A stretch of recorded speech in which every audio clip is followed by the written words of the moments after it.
Hey everyone, thanks for watching. I have a very exciting interview for you today. I don't know how else to say it. We have a mogul on the phone with us or on the channel today. We have Chris Grenzig on the channel who has over 3,500 units. Yes, that's 3500, and has been a part of over $200 million in property purchases. So we're going to have a fun conversation, but first let's welcome Chris to the show. How you doing, Chris? I'm good, bud. Thanks for having me on. Excellent. Why don't you just give a quick, 60, 90-second intro to who is Chris, where you are in the country, kind of what you do, and then we'll dive in. Sure, I'll keep it real brief then. Like you said, my name's Chris. I'm 27. I'm from New York. I live in Brooklyn, but I work on Long Island. Born and raised here. I got involved in real estate in January of 2016, so almost 4 years ago now. Got started flipping houses. My mom, my cousin bought a flipping course, dragged me along kicking and screaming, but best decision that they ever made and I ever made. Failed to flip any home for the next 6, 7, 8 months. Tried our hand at buying tax deeds down in Philadelphia, hated that instantly. And then just through networking and whatnot, met John, who's one of the co-owners at the company I work at now, Toro. And he was getting into multifamily and was raising money, decided to invest passively in a little 8-unit, then joint ventured on another 17 units in the same area, then an 82-unit joint ventured on, then moved full-time over into Toro. And since I moved over, we've closed on roughly 3,600 units worth a little over 210 million. And we got about another 500-ish units in the pipeline closing this year. So been busy since then. Very, very cool. So help me out with the timeline a little bit. So you get Sure. the flipping course in 2016. When do you close on that first 8-unit property? Is that like late 17, or when did that go down? Yes, that was, I'm going to forget the exact date, but it was around roughly July-ish of 2016. So it was about okay. 6, 7, 8 months later, but that was we were passive investors. So that was not a deal that we accomplished anything on beyond writing a check. No, gotcha. The way it kind of happened is, we met John through his cousin, just through networking, and he had done the tax deed stuff down in Philly and kind of was like, here's my playbook, go do it. We hated it. It came back, and just through, just having a conversation, he happened to be raising money at the time. And he was like, I'm trying to raise money. Do you guys want to do it? Just kind of threw it out there. And we had just started learning about multifamily and gotten really interested in it. And about 4 months prior, we decided we were going to do whatever we had to do in whatever avenue we were going to do to piggyback off someone else and learn, because we thought it was a great way to accelerate our knowledge, our growth, and experience. So we said yes. Our only caveat of saying yes was, can we pick your brain once a week, every other week, by jumping on a phone call, going and grabbing coffee, dinner, lunch, whatever. And that was it. So we invested passively and then just had really good synergies from there and worked really well together and said, hey, can we come on your side? We'll take some of the responsibilities off your plate and hopefully do more and more, properties and buildings and units. Joint ventured on the 2 properties. And then my mom and my cousin actually stepped away a little bit. They had other things going on in their life. And I was at a point in my life where I was looking to shift away from my full-time job. And Toro was just the 2, Don and John at the time. Now we're up to 7 people. And it was just the right move for me at the right time. So got very lucky in that regard. Well, that word lucky always drives me a little bit crazy, right? Because preparation and execution, for sure, you kind of get lucky. But yeah, I mean, networking and asking and doing all those right things, that's I just hate that word lucky. No, yeah.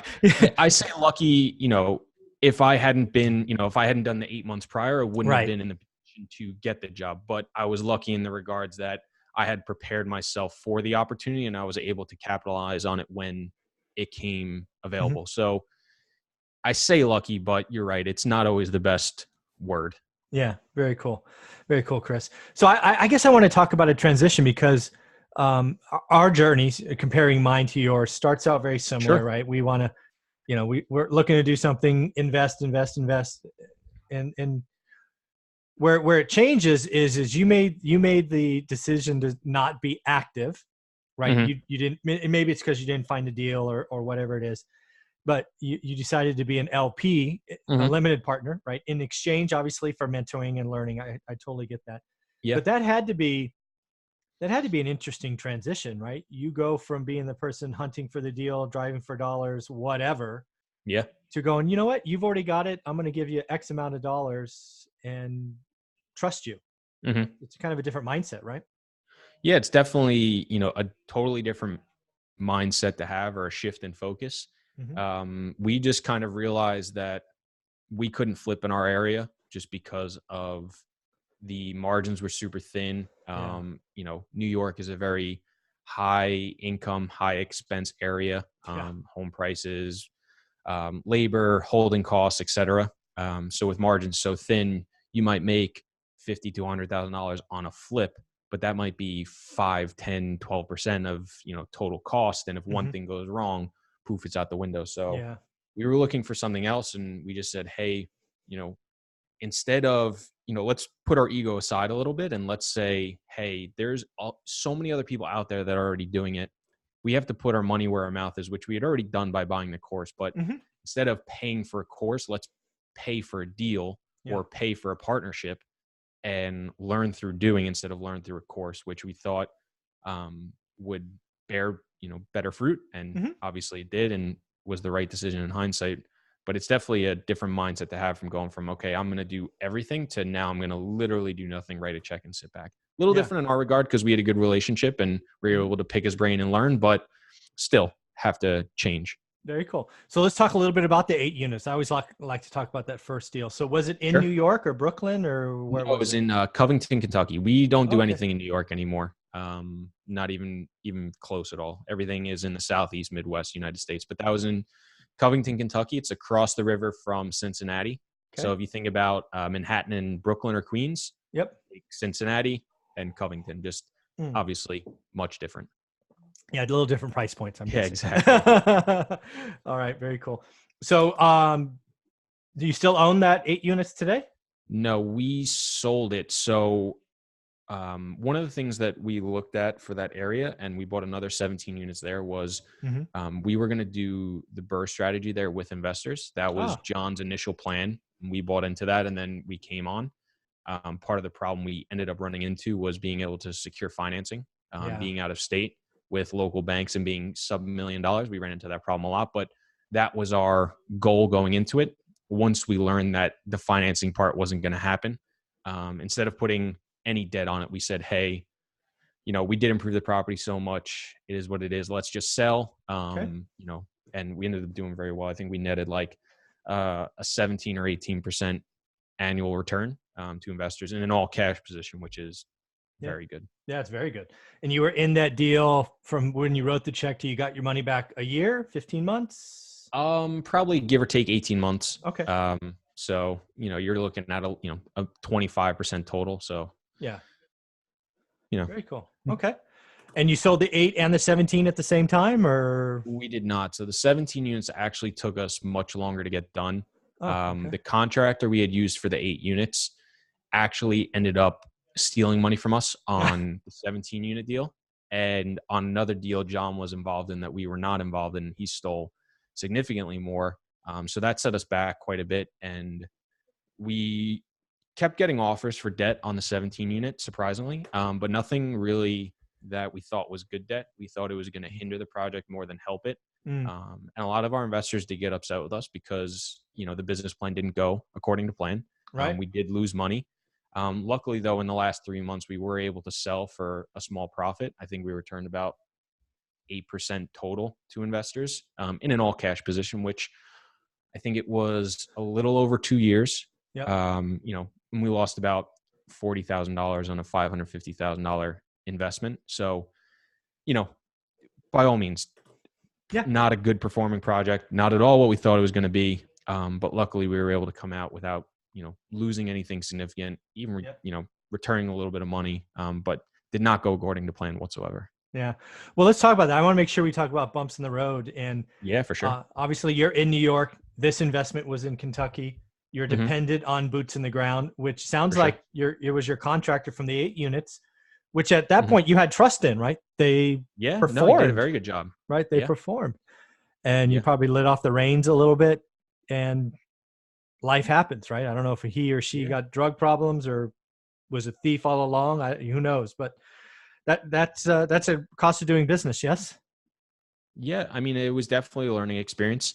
Luckily, it was a learning experience that didn't cost us anything except time and frustration, Mm-hmm. and didn't cost our investors anything either.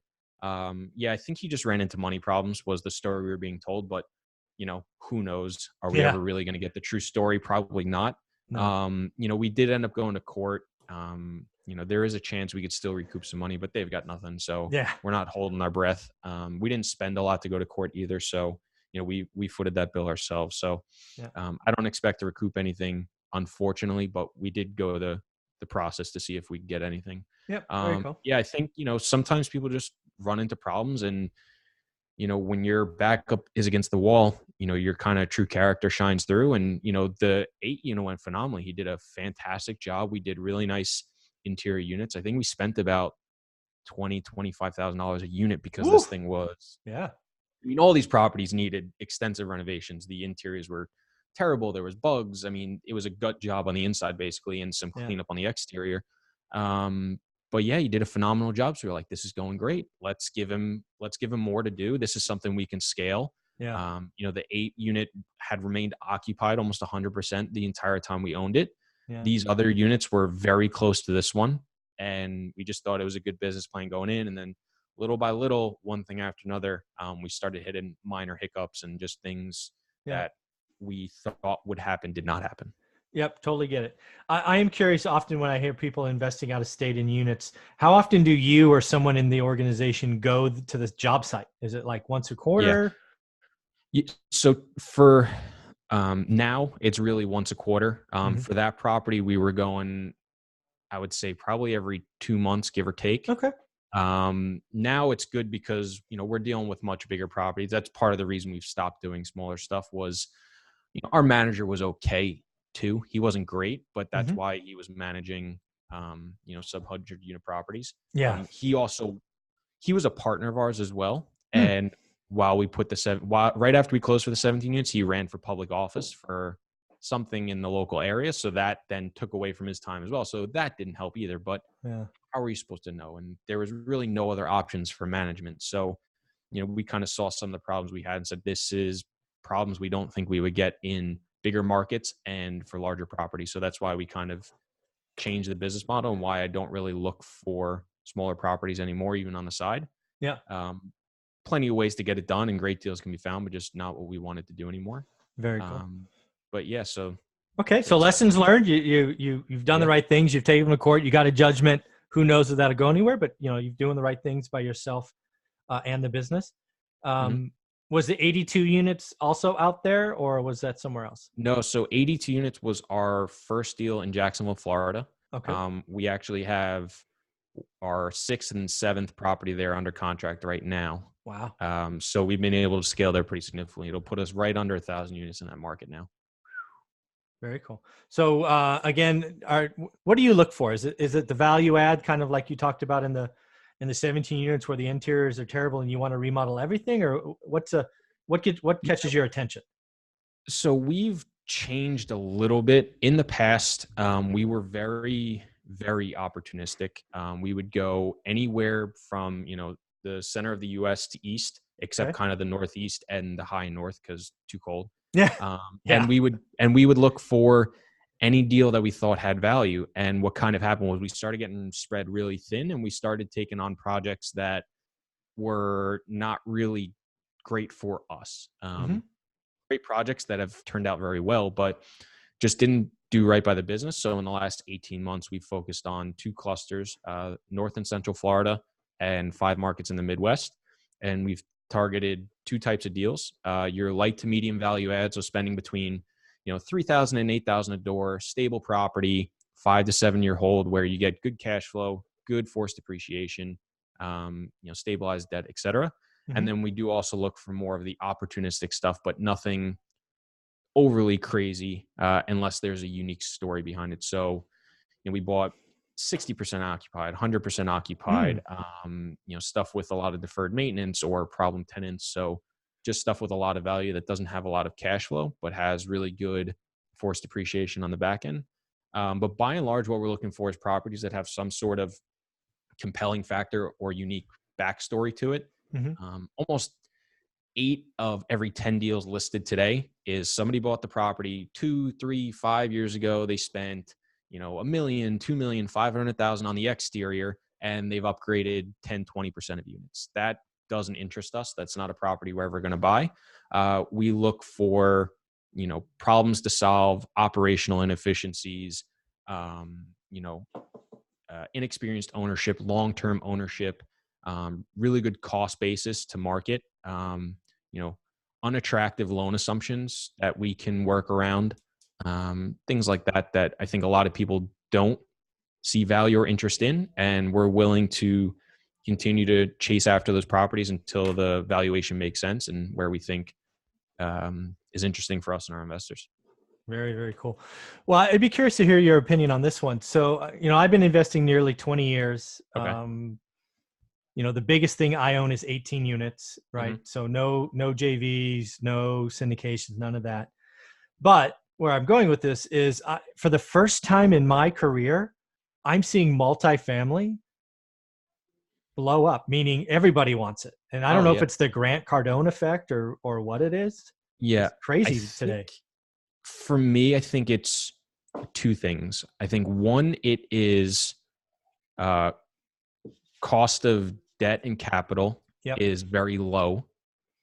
And two, I think social media and technology has made it significantly more accessible for the, I'll say, average person or the average investor, as well as it's significantly easier to raise money. So I know probably 20 to 30 people that started out as limited partners on a couple deals and decided, screw it, I can do this myself, decided to become syndicators or sponsors, and now they're buying 200 unit, 300 unit properties and raising, millions and millions of dollars. So I think that has made it, significantly more accessible for a lot more people, which has helped drive it, as well as, as we come towards a recession, rental real estate is historically a safe place to park your money going into any potential downturn, recession, whatever, pending you don't over leverage it.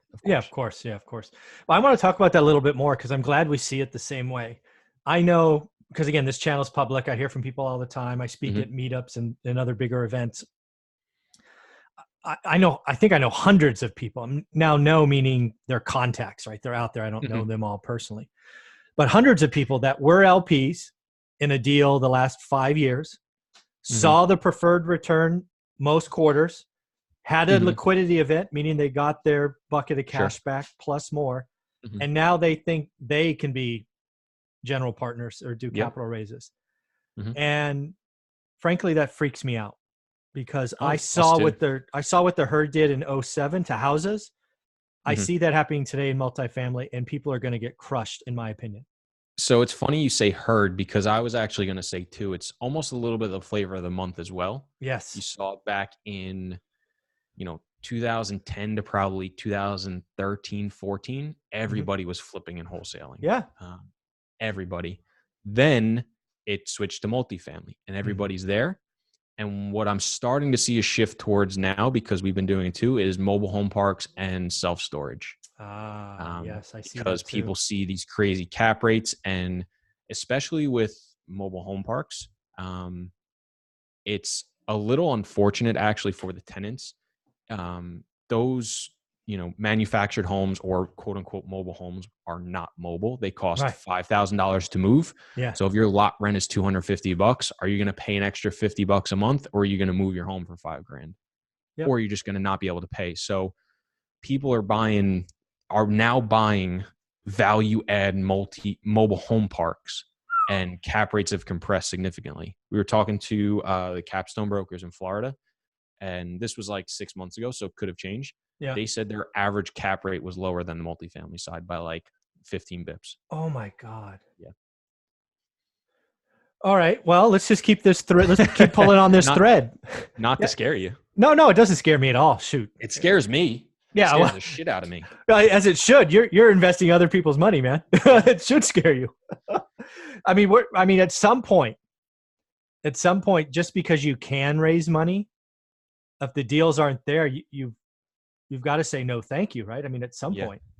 I think the problem I'm seeing is a lot of people are raising money based on projections that are never going to happen. Exactly. Just There's absurd. one in particular going around right now that a lot of our circle has seen, and we're all shaking our head kind of going, this is going to flop. Like there's no shot this is even close. It's one thing if you should or shouldn't, but you put on paper what is pretty close to true or acceptable. This property in general, I can't even imagine is going to be close. It's a 2000 built property and they're projecting out 18 IRRs, and that's just not the market, especially in the metro they're in. So, he's projecting higher than market returns for the property he's buying. And when I looked at his projections, it was just mind numbing. I couldn't put two and two together. I don't like to do this, but I told a couple people, hey, you should, I would really suggest not looking at this one. Pass. And I typically, I don't like to step in other people's stuff. And, I really don't like bad mouthing people. And I really don't like giving too harsh of an opinion. But in this instance, this is one that I said, hey, if I were you, I would, not do this one. I'll be harsh. I think a lot of the 2019 and 2020 new syndications aren't going to perform. So let's talk about what that might look like. First off, I don't think preferred returns are going to happen, right? Whether it's 6 or 8 or whatever it is, because that's just a preferred return. It's not guaranteed. Right. You could see a property in a recession that maybe is truly a C class, but was advertised as a B class, get hurt with turnover because tenants are living paycheck to paycheck and can't pay rent. Then you're going to see a need for a capital raise. And then what was supposed to be a 3 to 5 year hold suddenly becomes a 10 or 15 year hold. I mean, these are all things that could happen because the LPs aren't debt, they're equity. Right. So I believe some people, and it's probably greater than 10%, I'm hoping it's less than 50, are going to get crushed by being in LPs that are frankly just overpaying, because you're right. Debt is cheap and equity is even cheaper. I actually don't think equity is cheap. I think equity is today very, what's the word I want to look for?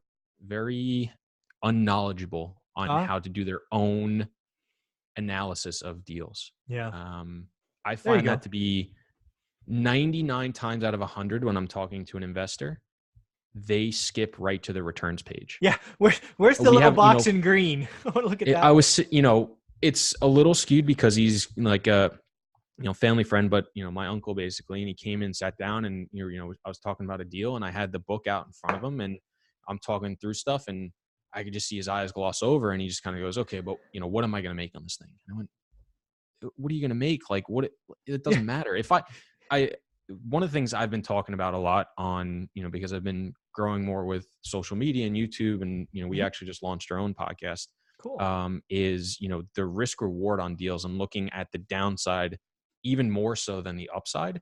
If you have a all cash deal and an 80% levered deal, same exact property, and they both give you 15%, it's pretty clear which one you're going to choose. But nobody's looking at, oh, well, this has 60% debt versus 80% debt. So, but this one is a 17 versus a 16. So I'm going to go with the 17. Yeah. You go with the 16 all day, apples to apples, but nobody looks at that. Nobody looks. I was talking with somebody, smaller guy, just getting into it, and he was looking to buy homes as rentals. And he said, hey, how do I get, this property for only, 3 to 10% down? I said, well, are you going to do an FHA and live in it? And he said, no. Right. I said, don't. You're going to over leverage that thing. And if it falls too low, you're going to start paying the mortgage out of your pocket. Yeah. He's like, well, why wouldn't I use the bank's money if I can? Why would I use my own money? And I was just like, do you listen, or do you just hear what you want? There's a lot of that. Yeah. There's too many people that are, I think, uneducated and are putting money into deals off the backs of, trusting people's return profile without doing their own analysis. Yeah. Well, here's a prediction for you. So the last 5 years, certainly the last, 5 to 3 years ago, so whatever that is, if you were doing a multifamily value add, you made money, unless you were just a complete moron. Oh, for sure. 100%. Right? You made money. So a lot of those people got confident. They started raising more and more, doing more and more. this is what I think is going to happen to some of them. I think some of them are going to end up going to jail, because it's very easy to say, I have delivered a average of 15% IRR in all 17 deals I've done. You're going to go do the 18th deal. That's not going to perform as well. And what they're going to do is they're going to take money from the 19th deal, pay the 18th to keep their IRR average. And as soon as you do that one time, man, you got a Ponzi scheme. Yeah. And, 3 to 5 years from now, we're going to see Wall Street Journal with so-and-so syndicator goes to jail. That's possible. I didn't think you were going to go to that angle. I thought you were just going to say from they promised certain returns and people got upset. I did not. Well, that's a guarantee. That's a guarantee. Yeah. Well, I was going to say, most of the new people I see, almost everyone does a PPM, which I think will protect 99 out of 100 people. But the fact that you went to taking money from another, I do think it will happen. How often, I don't know. Yeah. Because I think but again, it's going back to the contractor. Exactly. On our side, when pressure happens against the wall, and you don't want to deliver bad news, that's what you do. Maybe. It's definitely possible. And it's happened before. It'll happen again. So, just how bad does it get and how desperate does somebody get? So, it's exactly your contractor example, just at a different scale. So it does happen.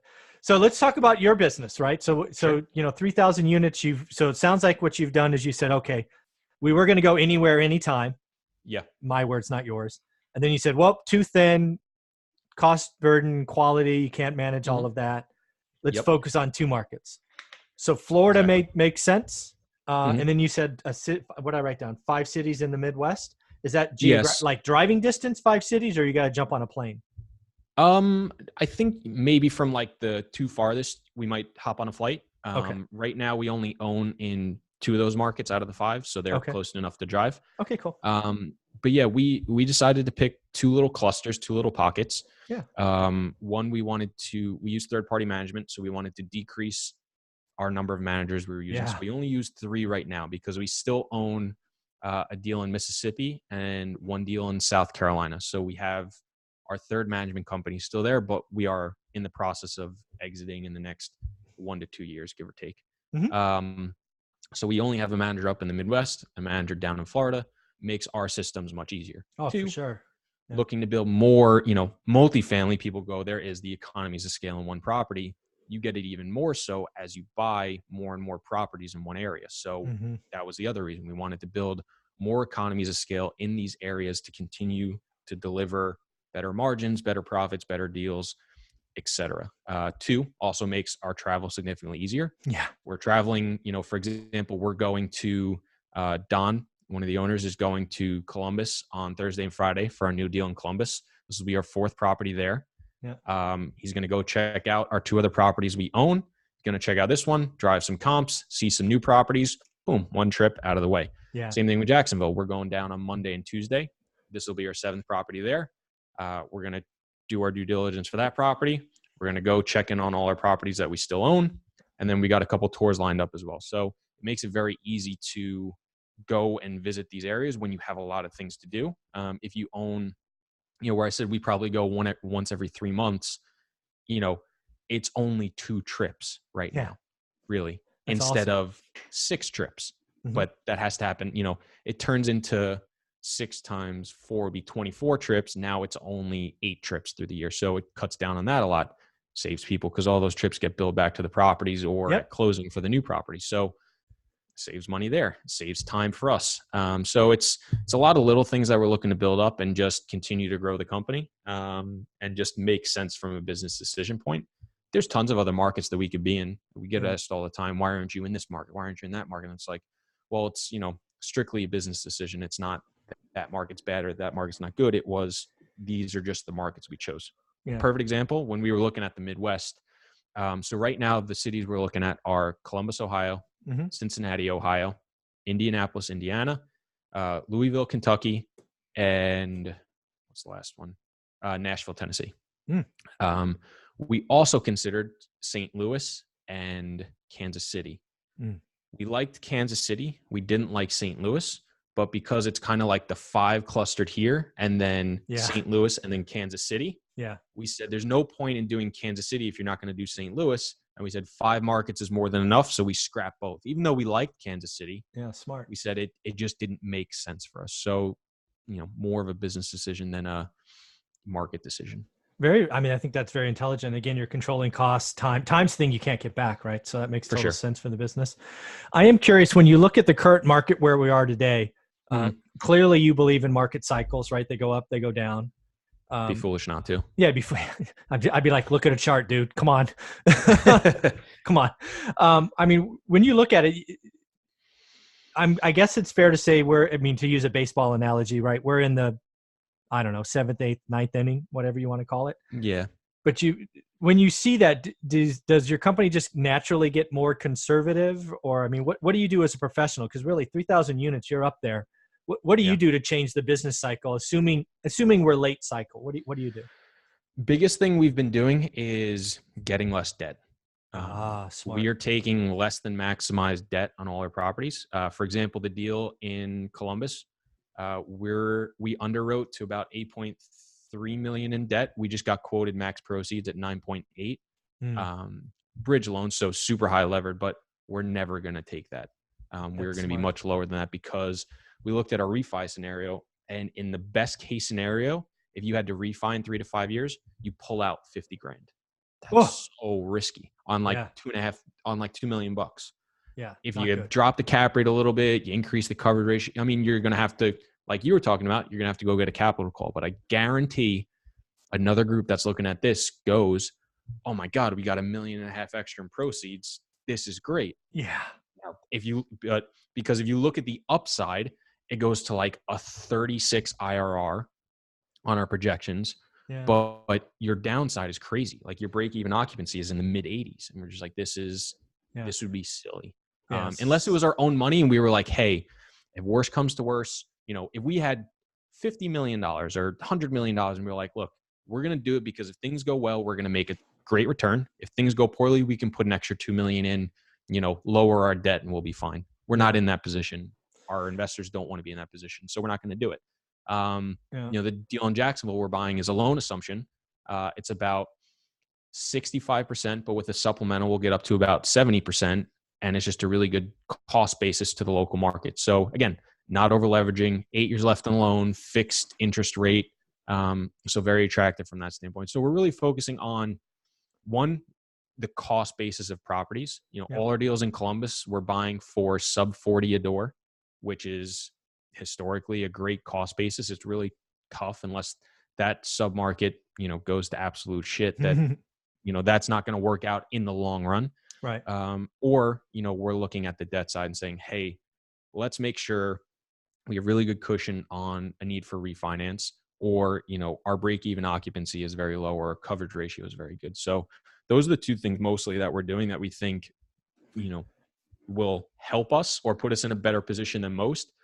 Because at the end of the day, we're not sitting here saying that, real estate is not going to crash or real estate is going to be the best investment for your money for the next 5 years. We're not saying that. We're saying, hey, we like real estate. We think it's going to do well. If you also want to invest in real estate in these markets, we think we're going to put a better, safer product in front of you than most groups that are doing it, while also hitting solid, if not market returns. So that's all we're sitting here doing. We're not trying to reinvent the wheel or tell you we're going to save all your capital through, a downturn. So we're pretty comfortable with what we've done so far. Yeah. Very conservative. I love it. The one thing that I haven't been able to answer kind of in my brain is, again, I think we both said it, lots of people are overpaying today. But what I can't riddle myself is what happens in 3 to 5 years when the investors want their money back? Because you can't force a sale from an equity position. Right. You could sell portions of it and take haircuts. Well, but it all depends. Realistically, it depends on the documents, but most people are not going to have in their documents that they can force a sale. Yeah, most people. That's fair. So that's what I can't, because I'm trying to figure out, because houses, I went through this before, right? I owned houses. They got too expensive. I did 1031 exchanges, was safe. Then houses got ridiculously cheap. But what I can't riddle is, okay, if people are overpaying today, timeline goes 3 to 5 years, they can't refi out or sell. I can't see lots of discounted multifamilies because they're just going to do extend and pretend or, ask for 5 more years. but maybe I'm wrong. I don't know. I think it'll really depend on how bad it ends up being. I do, in my opinion, and I lived through the recession, but I was not an adult, a professional through it. So, I'd be curious to hear your opinion. I think the way that renting and the amount of, supply and demand not being met, and just kind of the way the country is and how the outlook for, a predicted recession is, I don't think it's going to be nearly as harsh. I think people are still going to need a place to live. I don't foresee anything crazy, but obviously, no one first saw 2008. So in my opinion, I think we see more of a flattening or a slight dip. And I think a lot of people will sell and either break even or lose a little bit of money, but I don't know that anybody's going to lose their shirt. And I think I tend to agree with you. I think a lot of people are going to either sell and move into the new hot property that they're going to tell you, hey, look, we didn't do well on this one. Let's move into the next one and we'll do better. Yeah. Or they're going to hold through and hope that over 10 years they can, get a decent return. Yeah, so the next cycle. Yeah. Yeah, exactly. So I tend to agree with you. I think a lot of people are going to end up having their equity tied up longer than they think. Yeah. I do think there's going to be some deals with capital calls. I do think there's going to be some deals people lose their money on. Yeah. And I think there's some deals people are going to take a haircut on just to move on. Yeah, exactly. I think all of that is true. Yes. Yeah. I don't know that I see anything overly crazy unless, we go to war with China or some shit like that. Yeah. Yeah. The true black swan or series of black swans. I tend to agree with you. You kind of asked for my experience. So this is what happens in multifamily. So I've owned kind of the B class stuff during the recession. So it's lots of people talk about half truths. The half truth that annoys me is occupancy increases in the recession because people need to live somewhere. Sure. Yes, that is technically true. I had record occupancy during the recession. However, I'm a landlord, and what kills landlords are turns. I lost like 30% of my tenants because they were living paycheck to paycheck and couldn't do it. They had to downside, go get roommates, go move in with mom and dad, whatever that is. And then, yes, people came from A's and moved to my B's. So yes, I had record occupancy, but on my tax return, I lost money because every turn was $3,000 to $6,000. And I don't budget 30% turns in a year. Sure. That's going to hurt people. That is going to happen. And especially in markets that have record unemployment rates on the low end, if it doubles, man, apartments are going to crush people on an operating basis, in my experience. Yeah. No, I think that's definitely interesting. What did you see in terms of rental rates? How did that get affected? Rental rates, right during the first of it, stalled, right? They were flat because what the hell is going on? Sure. But rental rates actually increased slightly. Never had to do move-in specials because I had B class. If I had A class, you probably would have had to do move-in specials. Sure. Frankly, the only time I've ever had to have move-in specials was at the peak of the housing market in 2006, where people could buy a house for less of a down payment than they could my first month rent and deposit. That was the only time in my 15 or 20 years that I've had to have move-in specials. It's because everybody can get a loan. Right. That's just how crazy it was. So that's my experience. No, that's interesting. I think, that's why we're so focused on right now break-even occupancy because of what you're talking about. It's, how much does our income or expenses have to move? Right. Yeah. We look more from an an income drop, but it could move up as well. And how much does it have to drop that we can still cover our mortgage payment and be okay and not have to come out of pocket? And that's really important for us because I think, there's going to be changes that people aren't going to foresee. I think, people are forecasting rent growth and that's going to affect it. I think people are forecasting market vacancy and whether it goes up or down, I think it changes. Yeah. And I think some of your expenses are going to get way more. And I think your bad debt is one that people are going to really see hit them that they're not forecasting. And that's going to go significantly higher. And people are going to fight harder in eviction and longer because they don't have a place to go. There's no plan B. Yeah. So I think that's where a lot of people are going to see it being affected. And that's why when I said, we saw 85%, our market that's a market was like 93, 94% occupancy right now, a couple points bad debt, a couple point concession. So you're already basically at 90, how much, 5%, that's what you're going to throw out there until you start, losing money every month. We're just like, that's ridiculous. Even though it's a short-term play for us, we're looking to be in and out inside 2 to 5 years, depending upon how long we want to hold and what the market's doing. But we're just like, that's not, no upside is worth that risk that you're 5% away from starting to lose money. That's a crazy swing. So, it's a really interesting point. Yeah. And again, I would tell you to go back and look at the numbers. And again, it's not occupancy. So many people talk about occupancy. It's not even effective occupancy. Yeah. It's how many people are leaving and coming, because you can fake yourself out with occupancy. It's like literally, if you had to turn 10% of your units inside 60 days, that's going to hurt. Yeah. Right.